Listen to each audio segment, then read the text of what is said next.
देवेंद्र फडणवीसांचा अपमान करण्यासाठी असताना त्यांना उपमुख्यमंत्रीपद दिले का हा त्याच्यातला महत्त्वाचा भाग आहे। देवेंद्र फडणवीस यांचे असणारे शंकरराव चव्हाण झाले। तुम्ही एक ट्विट केले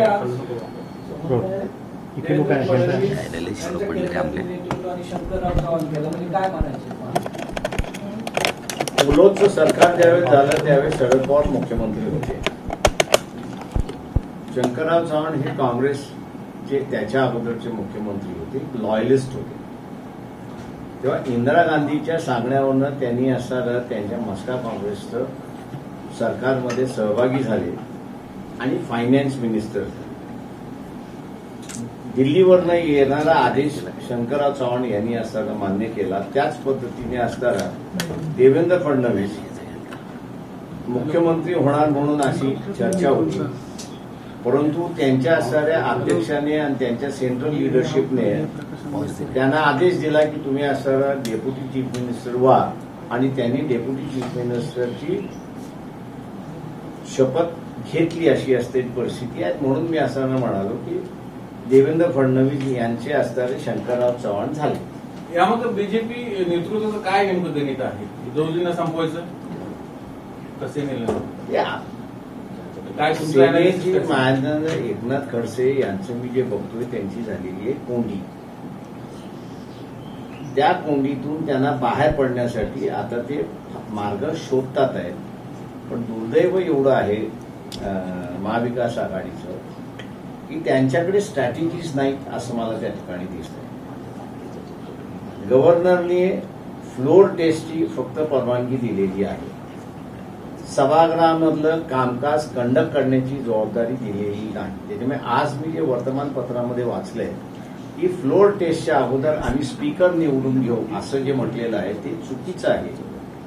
मला एका ह्याच्यामध्ये माहिती आहे की आंध्र प्रदेशमधले असणारे एन.टी. रामाराव गव्हर्नरनी असाच चुकीचा निर्णय ज्यावेळेस दिला त्यावेळेस त्यांनी असणाऱ्या प्रेसिडेंटकडे गेले, ते कोर्टात गेले नाही, ते प्रेसिडेंटकडे गेले आणि प्रेसिडेंटला सांगितलं की हे सगळे आमदार माझ्याबरोबर आहेत, तुम्हाला व्हेरीफाय करायचे असेल तर तुम्ही व्हेरीफाय करा, आणि गव्हर्नरनी दिलेला हा निर्णय चुकीचा आहे, तो निर्णय तुम्ही गव्हर्नरचा बदलू शकता, हे तुमच्याकडे अधिकार आहे। आता आजही म्हणणं असं आहे की शिवसेनेच्या वतीने सुप्रीम कोर्टामध्ये जाण्याच्या ऐवजी की तुम्ही असणारा हाऊसमध्ये कारोबार थांबवा, तो सुप्रीम कोर्टाला थांबवण्याचा अधिकार नाही आणि कुठलंही स्पीकर ते मान्य करणार नाही अशी असणारी परिस्थिती आहे। अशा वेळेस महाविकास आघाडीने स्वतःचे सगळे आमदार घेऊन दिल्लीला जायचं, प्रेसिडेंटच्या समोर ठिया बसवायचा आणि तिथे सांगायचं की गव्हर्नरनी सांगितलंय फक्त फ्लोर टेस्ट घ्या, तेवढंच फ्लोर टेस्ट होईल एवढं डायरेक्शन आपण असणारा गव्हर्नरला द्या। ते जर दिलं तर 11 तारखेची पेटिशन त्यांची असताना सर्व्हाइव्ह होते, नाही तर 11 तारखेला स्पीकर निवडून झाला तर स्पीकर निवडणुकीच्या ह्याच्यामध्येच असणारा विश्वासदर्शक ठराव त्या ठिकाणी होऊन जातो आणि मग स्पीकरकडे ती कारवाई जाते। स्पीकर कारवाई करणारच नाही 2 वर्ष, ते तसंच भिजत ठेवेल आणि हे सरकार चालत राहील अशी असणारी परिस्थिती आहे। अँटी डिफेक्शन लॉ हा जो आहे त्याच्यामधला जो एक लॅक्युना आहे, तो लॅक्युना की स्पीकरकडे गेल्यानंतर त्यांनी महिन्याभरात किंवा 15 दिवसामध्ये त्याचा निकाल लावला पाहिजे, ही जी असणारी अट पाहिजे होती ती अट नाही आहे आणि ती अट सुप्रीम कोर्ट सुद्धा घालू शकत नाही अशी परिस्थिती आहे, कारण स्पीकर हे स्वायत्त आहे। म्हणजे सरकार सेनेचं असेल की एकनाथ शिंदेचं? सेनेचं काय प्रश्न माझ्या अंदाजाने इथला असणारा व्हीपचा आहे। कुठल्याही पक्षामध्ये व्हीप काढणारा आणि ज्याची नेमणूक होते ती पक्षाध्यक्षाकडे असते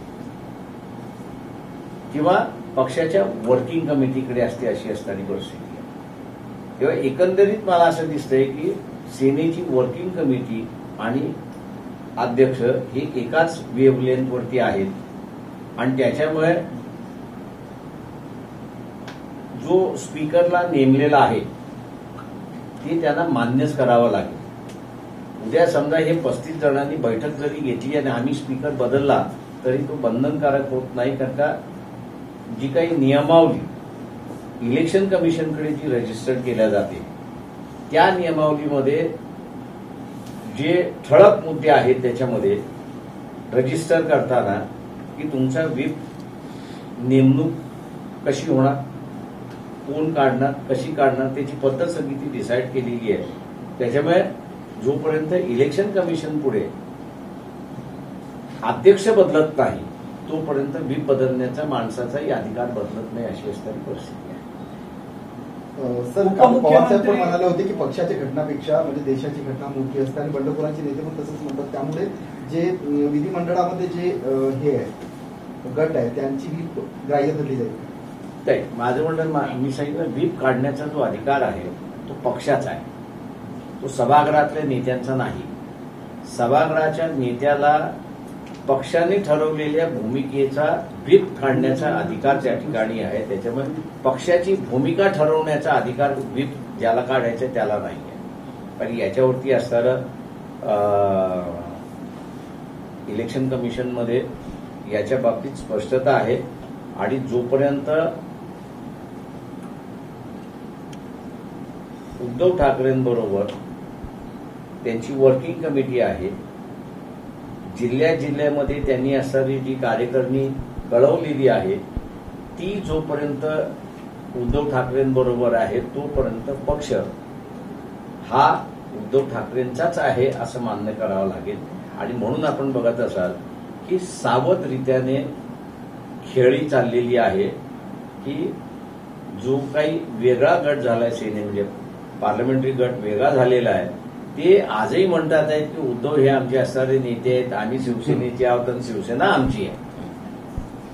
त्याच्यामुळे आम्ही कुठे हे केलं नाही असा जरी भाग असला तरी त्याच्यामधला सगळ्यात मोठा जो फरक आलेला आहे तो म्हणजे व्हीप जो काढण्यात आला होता त्याला त्यांनी डिफाय केलेला आहे आणि तो डिफाय केले असल्यामुळे ते अँटी डिफेक्शन लॉ मध्ये बसतंय का, तर माझ्या दृष्टीने ते अँटी डिफेक्शन लॉ मध्ये बसतंय. त्याच्यामुळे डेप्युटी फक्त 11 तारखेला त्यांनी एवढंच बघितलं पाहिजे कोर्टाकडून की डेप्युटी स्पीकरकडे ही प्रोसिडिंग चालेल आणि आता ताबडतोब त्यांनी असणारा प्रेसिडेंटकडे जाऊन 11 किंवा 12 तारखेला जे काही सभागृह बोलवलेलं आहे त्या दिवशी फक्त विश्वासदर्शक ठराव होईल, त्याच्या पलीकडे काहीच होणार नाही. जे 16 लोक आहेत आता शिवसेनेबरोबर त्यांना एकनाथ शिंदे गट व्हीप जारी करू शकतो किंवा मग हे 16 लोक त्यांना व्हीप आहेत. असे एकनाथ शिंदेंनी नेमलेले जे ग्रस्त आहेत आमदार आहेत गोगावले त्यांना व्हीप काढण्याचा अधिकारच नाही, तो कायदेशीर नाही. पक्ष कारवाई होणार पुन्हा. मग सरकारचं भवितव्य किती दिवस मी अजून असणारा एक कळलेलं नाहीये मला, म्हणजे लिगल बॅटलच जर लढायची होती तर यांनी इलेक्शन कमिशनकडे जाऊन आम्ही जी घटना तुमच्याकडे सादर केलेली आहे त्या सादरमध्ये व्हीप काढणाऱ्याची नेमणूक कोण करू शकतं याचं तुम्ही आम्हाला असणारा खुलासा करा. पक्षाध्यक्ष की गटनेत्याला काहीही अधिकार नसतो, तो फक्त त्या सभागृहापुरता म्हणजे 10 शेड्यूल खाली जी पार्टी रजिस्टर करावी लागते तेवढंच फक्त त्याच्यामध्ये आहे. आणि इलेक्शन कमिशनकडून त्यांनी असणारं ही स्पेसिफिकली करून घेतलं त्या ह्याच्यामध्ये की व्हीप काढण्याचा असणारा अधिकार हा वर्किंग कमिटी आणि अध्यक्ष ह्या दोघांनाच आहे. तर मग पक्ष एकत्र असताना जो व्हीप काढण्यात आला आणि म्हणजे नाव बदलण्यात आलं त्यांचं नाव गृहीत धरलं, एकनाथ शिंदेचं नाव. सर, उपमुख्यमंत्री पद हे असंविधानिक आहे आणि 2014 मध्ये मुख्यमंत्री फडणवीस होते तेव्हा त्यांनी ते उपमुख्यमंत्री पद दिलं नाही, आपल्याला त्या पदावर बसायला लागलं. ते मायांजनानं हे तुम्ही असं बीजेपीच्या आणि आरएसएसच्या केंद्रीय नेत्यांना विचारलं पाहिजे की तुम्ही देवेंद्र फडणवीसांचा अपमान करण्यासाठी असताना त्यांना उपमुख्यमंत्री पद दिलंय का, हा त्याच्यातला महत्वाचा भाग आहे. तर नियंत्रण ठेवायचं होतं तर चंद्रकांत पाटील सुद्धा होते. सर थोडक्यात असं म्हणता येईल का की ज्या पद्धतीनं महाविकास आघाडी सरकारकडे म्हणजे बंडखोर आमदारांमुळे ती सरकार धोक्यात आली होती, तसंच एकनाथ आणि देवेंद्र फडणवीसची जी सरकार आहे हे म्हणजे अजूनही कायदेशीर क्लॅरिटी न आल्यामुळे ही पण सरकार धोक्यात आहे. ते माझ्यानं व्यवस्थित जर लीगल बॅटल हे जर झालं तर म्हणूनच असताना ते एक्सपान्शन करायला तयार नाहीयेत. समजा आता माझ्यासारखा असा विचार करतो की पक्षाकडे मुख्यमंत्रीपद आलं होतं, म्हणजे एकनाथ शिंदेने मुख्यमंत्रीपद मागितले असं कुठेही माझ्या वाचनात आलेलं नाही. त्यांचं एवढंच फक्त होतं की बीजेपी बरोबर आमची असताना युती झाली पाहिजे, काँग्रेस राष्ट्रवादी बरोबर आपण साथ सोडली पाहिजे, ही त्यांची भूमिका होती. तेव्हा मला त्याच्यातलं असताना एक हेही दिसतंय की 11 तारखेला आपलं पिटिशन टिकलं नाही आणि सेनेच्या बाजूने गेलं तर आपल्यावरती नामुष्की होऊ नये मुख्यमंत्रीपद सोडण्यासाठी, म्हणून असं एकनाथ शिंदेना असताना मुख्यमंत्रीपद दिलंय का हाही माझ्या पुढचा शंकेचा विषय. सर आपण कायद्याच्या अभ्यासकात कधीपर्यंत हा जो म्हणजे राजकीय हा जो पेचा हा कधीपर्यंत सुटू शकते आणि राज्याला कधीपर्यंत एक स्टॅबल सरकार मिळू शकते? म्हणजे 11 तारखेला जसं मागच्या याच्यामध्ये 2.5 तास हिअरिंग करून सुप्रीम कोर्टाने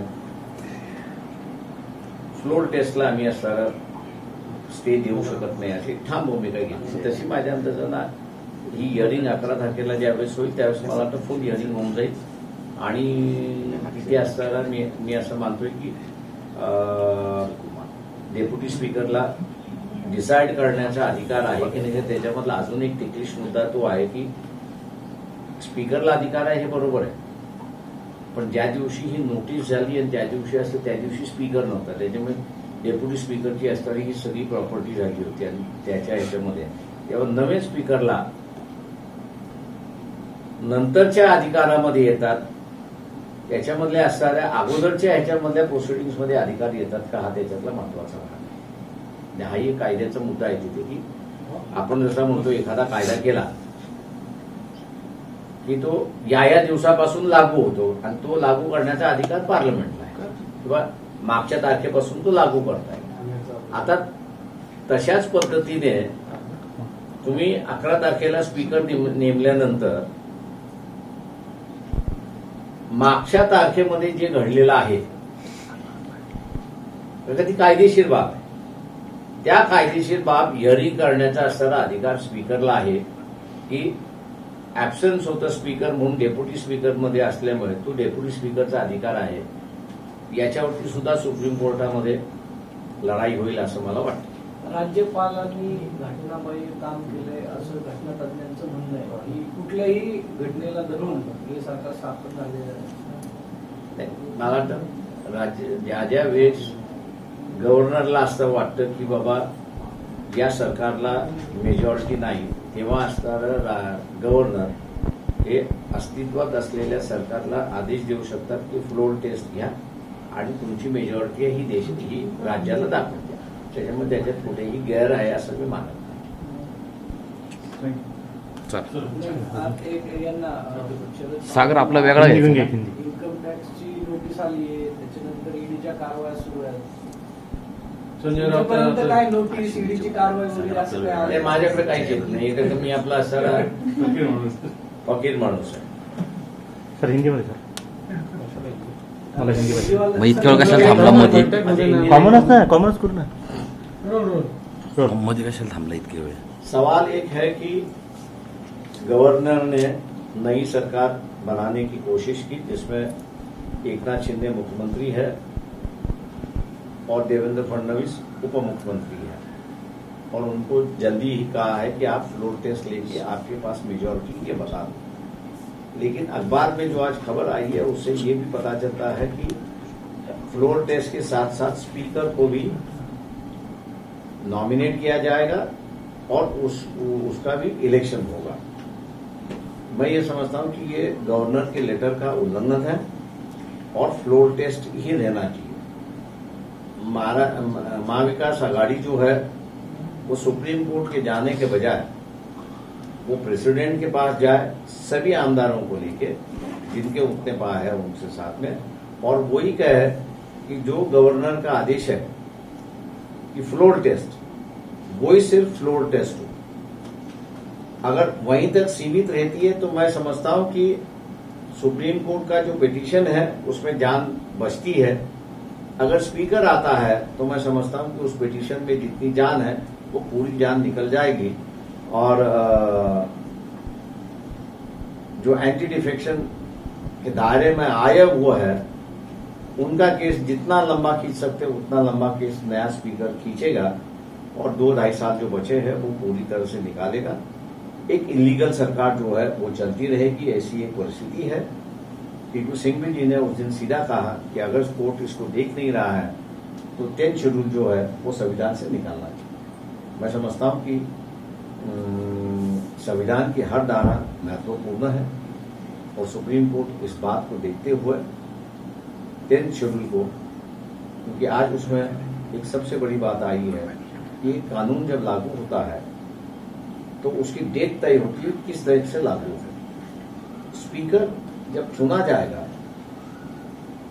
तो वो इस दिन से चुना जाएगा। पिछला जो मसला हुआ है, क्या उस पिछले मसले को स्पीकर सुन सकता है, इस पर भी मेरे ख्याल से सुप्रीम कोर्ट में बहस होगी और देखना होगा कि सुप्रीम कोर्ट इसके बारे में नई डायरेक्शंस क्या देती है। मैं उम्मीद करता हूं कि 11 तारीख के वक्त जब सुप्रीम कोर्ट में यह मामला आएगा तो जिस तरह से पिछले चुनाव में सुप्रीम कोर्ट ने सीधे सीधे डायरेक्शन देके वहीं के वहीं उस मामले को खत्म करवा दिया, उसी तरह 11 तारीख को जो है एक फैसला देते हुए महाराष्ट्र में जो उथल पुथल की राजनीति चली है उसको विराम देंगे, ऐसा ही उम्मीद सुप्रीम कोर्ट से हम लोग कर रहे हैं। हिंदी वाला नुपुर शर्मा, नुपुर शर्माची ते आपलं वेगळं घ्यायचं होतं सागर. अरे ते माहित पडलं. आणि सर्वोच्च न्यायालयात म्हटलं की नुपुर शर्मानं देशाची माफी मागावी. सुप्रीम कोर्ट काही वेळेस चांगल्या उद्देशाने डायरेक्शन देते, तशाच पद्धतीने त्यांनी असणारं नुपुर शर्मा यांना असणारं डायरेक्शन दिलं की त्यांनी देशाची माफी मागावी.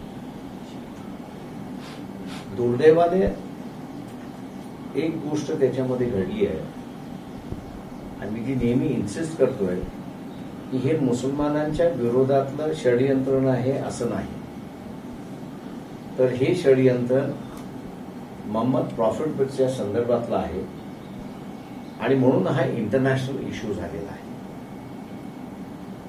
सुप्रीम कोर्ट इंटरनल हा इश्यू बघते आणि म्हणून त्यांच्या इथलं माफी मागा आणि सोडून द्या अशी असणारी परिस्थिती आहे. इंटरनॅशनली वॉच केल्या जाते की तुम्ही खऱ्या अर्थाने जे वेगवेगळ्या धर्माचे जे प्रेषित आहेत त्यांचा तुम्ही आदर करताय की न करताय, आणि जे कोण तुमच्या देशामध्ये अनादर करतात आहेत त्यांच्या विरोधात तुम्ही काय कारवाई करताय हा त्याच्यातला महत्वाचा भाग आहे. मी असं म्हणेन की सुप्रीम कोर्टाने नुपुर शर्मा यांना ज्या ज्या पोलीस स्टेशनमध्ये बोलवलेले आहे त्या त्या पोलीस स्टेशनमध्ये तुम्ही जा आणि त्याच्यानंतर क्लबिंग करण्याचं जे आहे ते आम्ही असताना क्लबिंग करून एकाच कोर्टामध्ये हिअरिंग करतो असं म्हणाले असते तर फार चांगलं झालं असतं. पण इंटरनॅशनल राजकारणाच्या दृष्टिकोनातून सुप्रीम कोर्टाचा हा निर्णय मदतकारी आहे असं मी त्या ठिकाणी मानत नाही, उलट तो हानिकारक होईल अशीच परिस्थिती आहे. इंटरनॅशनल रिलेशनला हानिकारक आहे. इंटरनॅशनल रिलेशनला हा निर्णय हानिकारक आहे का लोक मी जसं म्हणालो की इंटरनॅशनली हे बघतात आहे की तुम्ही जे धर्माचे प्रेषित आहेत त्यांचा तुम्ही आदर करणार आहात का, आणि त्यांचा तुम्ही आदर करणार असाल तर तुम्ही ह्युमॅनिटीच्या बाजूने आहात अशी असणारी परिस्थिती आहे. हिंदी रोल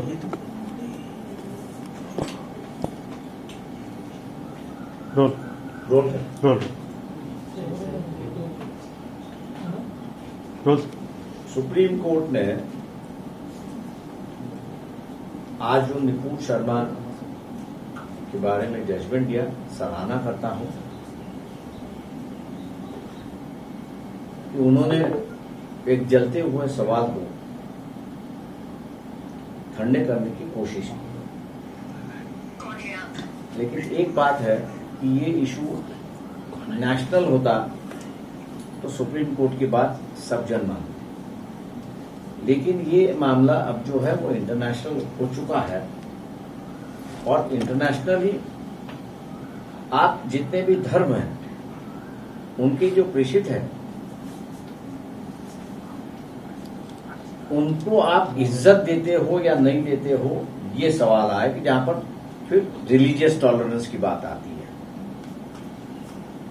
मैं उम्मीद करता था सुप्रीम कोर्ट से कि निपुण शर्मा को वो डायरेक्ट करते कि जिस जिस पुलिस स्टेशन में बुलाया है उस पुलिस स्टेशन में आप हाजिर हुई, प्रोटेक्शन अरेस्ट के बारे में उनको वो प्रोटेक्शन देते और फिर कंपाउंड करके एक किसी कोर्ट में उसकी सुनवाई होकर अगर उन्होंने उनका बयान गलत है तो उनको सजा होती। तो मैं समझता कि इंटरनेशनल रिलेशन में कोई फर्क नहीं होता। आज मैं मान के चलता हूं कि हम इंटरनेशनल इशू को भी नेशनल इशू बनाने जा रहे हैं और जिसका भुगताना हम लोग को दिखाई दे रहा है। मैं आज मानता हूं कि सुप्रीम कोर्ट ने देश का भवितव्य देखते हुए